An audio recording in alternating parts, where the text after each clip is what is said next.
आपण पाहत आहात आपल्या हक्काचे प्रतिध्वनी न्यूज।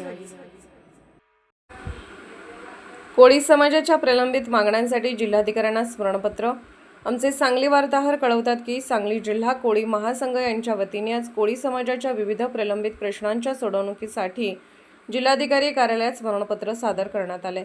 रमेश पाटील यांच्या आदेशानुसार हे निवेदन देण्यात आले। यावेळी महाराष्ट्रातील कोळी समाज बांधवांच्या उर्वरित प्रश्नांची तातडीने सोडवणूक करावी, जात वैधता प्रमाणपत्र मिळवण्याची प्रक्रिया अधिक सुलभ करावी, तसेच यापूर्वी शासन स्तरावर झालेल्या ठरावांची प्रभावी अंमलबजावणी करावी अशी मागणी करण्यात आली। स्मरणपत्र स्वीकारताना जिल्हा प्रशासनातील अधिकारी उपस्थित होते। समाजाच्या विविध मागण्यांबाबत सकारात्मक निर्णय घेण्याचे आश्वासन प्रशासनाकडून देण्यात आल्याची माहिती महासंघाच्या पदाधिकाऱ्यांनी दिली।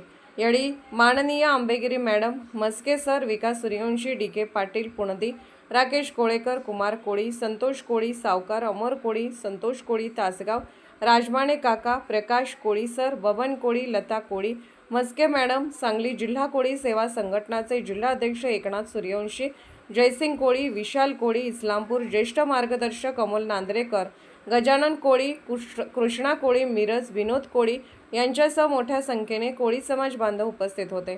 कोळी समाजाच्या प्रश्नांबाबत शासनाने तातडीने सकारात्मक भूमिका घेऊन प्रलंबित मागण्यांची पूर्तता करावी अशी अपेक्षा यावेळी उपस्थित पदाधिकारी व समाज बांधवांनी व्यक्त केली। आपण पाहत आहात प्रतिध्वनी चॅनल। अशाच बातम्या पाहण्यासाठी आमच्या चॅनलला सबस्क्राइब करा आणि बेल आयकॉनवर क्लिक करा।